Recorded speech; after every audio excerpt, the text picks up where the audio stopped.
What is going on? Welcome to another episode of Life with Lipsett. So I had a nice productive morning, haircut, got a few emails done, and I'm just about to get my breakfast going on here. So let's get this episode rolling, show you what I got cooking.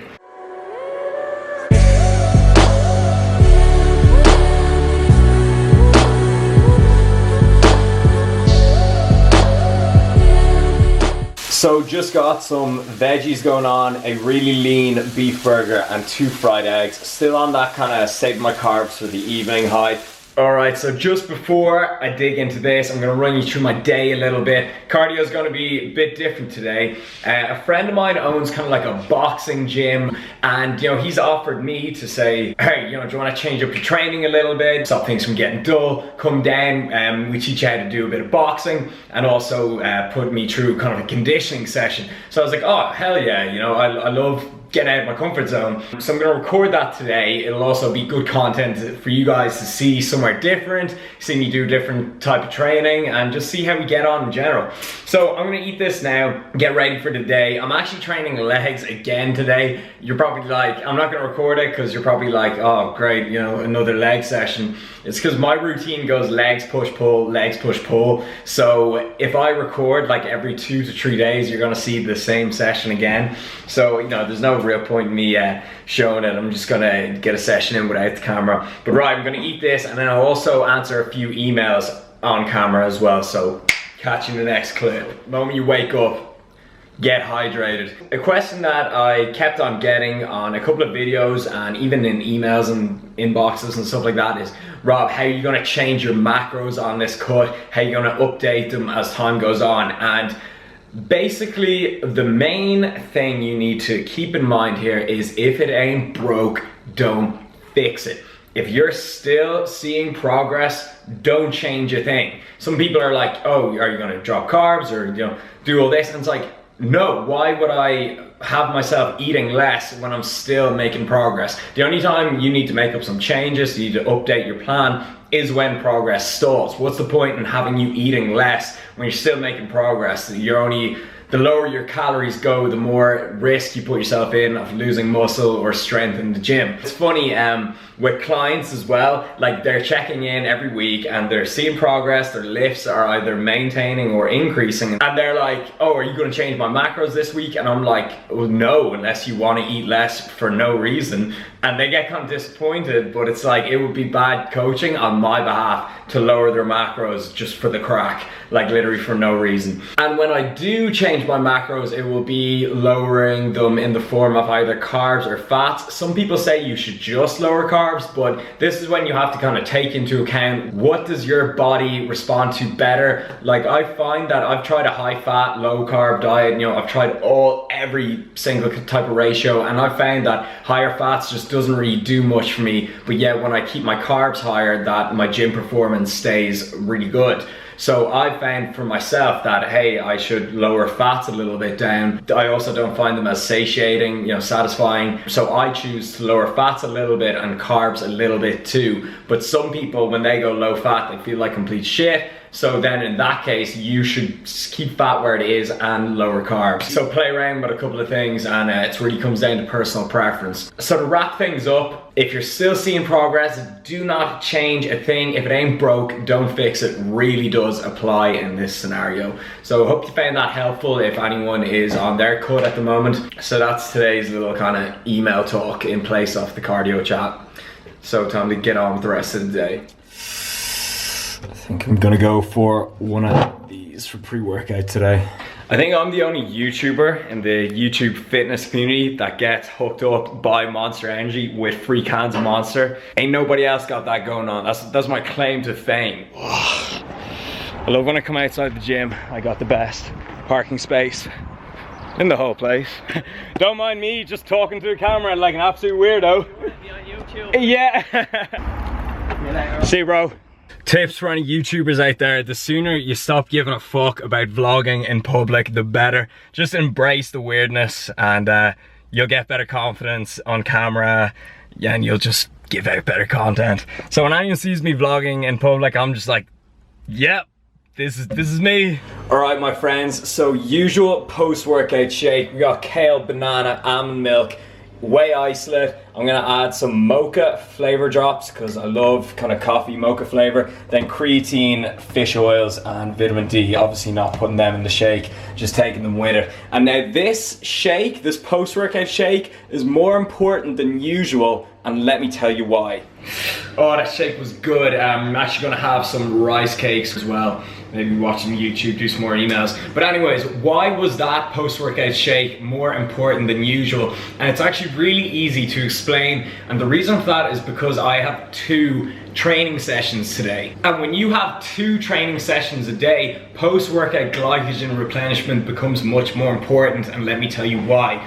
Let's take a typical example of, I'd say, 90% of the people watching these videos who train a typical bodybuilding style training once per day. They hit the gym once per day. Most days I just hit the gym once per day too. So you hit the gym and then you're not gonna be going to the gym for another 24 hours. So if you wait 3 hours to replenish your glycogen, 4 hours, your glycogen will just get replenished then. It's still got 20 hours before your next session, so that's why it's not that important. But if you are an athlete who does, say, a morning session, such as a morning weight session and then a pitch session in the evening, you want to replenish your glycogen ASAP after that first session so you're ready to go again for that second session. So when you have 2-day training like me today, post-workout glycogen replenishment becomes much more important. If you just train once per day and then you don't have a training session for another 24 hours, which I would say is the vast majority of viewers,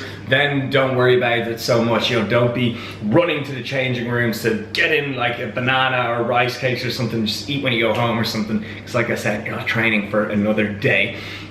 So that's just a really quick explanation of why I said that post-workout shake is more important, because it is 20 to 2 now and I have that boxing session at 3 o'clock. So I'm gonna get these into me for some more carbs, and then come 3 o'clock I should be ready to go. Steps I can get you to shoot the Oscars in 360 was amazing! But come on, could you have imagined me skating down the aisle? I just love Casey Neistat.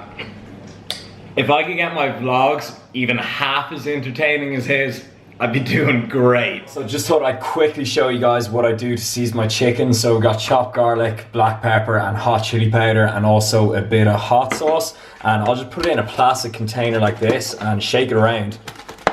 And there you go. I'll just kind of let that marinate for a few hours and have it later after the gym. Package from these guys. Shout out to OEgg for keeping my grocery bill down. Egg whites are just so handy when you're cutting. You can make these like huge omelets. It's pure protein. All right, threw on some shorts for boxing. So I'm gonna head on and give this a go. All right, let's do this. Hey, great to see you, man. Let's do this. Got new gloves bought them yesterday, so they're gonna be fresh. Unreal. Hey lads, what's the story? It's crack. This is what's on the cards today. We got the warm up, 15 minutes, boxing technique, that could go 15 to 30 minutes, fitness, and then the core test. So don't tell me what it is, but apparently I'm in for a treat, so let's go.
So just got home there and I am feeling good. One thing that a lot of us are guilty of in the industry, including myself, is it's called the fitness industry, but we may look good, but we're not actually fit, you know? We're not actually physically fit. So you probably noticed that these days I'm really working on that. You know, I want to be the fittest, healthiest, sexiest, most jacked Rob Lipsett that I can be. I want to be Lipsett 2.0, and hopefully these videos inspire you to improve aspects of your life as well, as much aspects in your life as possible. I also hope you're enjoying these videos because I'm really enjoying making them. Like right now, I'm just loving making videos, and that's kind of another thing. If anyone ever wants to become a YouTuber, you gotta love the process. You know, you're not gonna build up a big channel overnight. You're probably not even going to do it over the course of a year. So like, you gotta love the process. You gotta love recording. You gotta love doing stuff,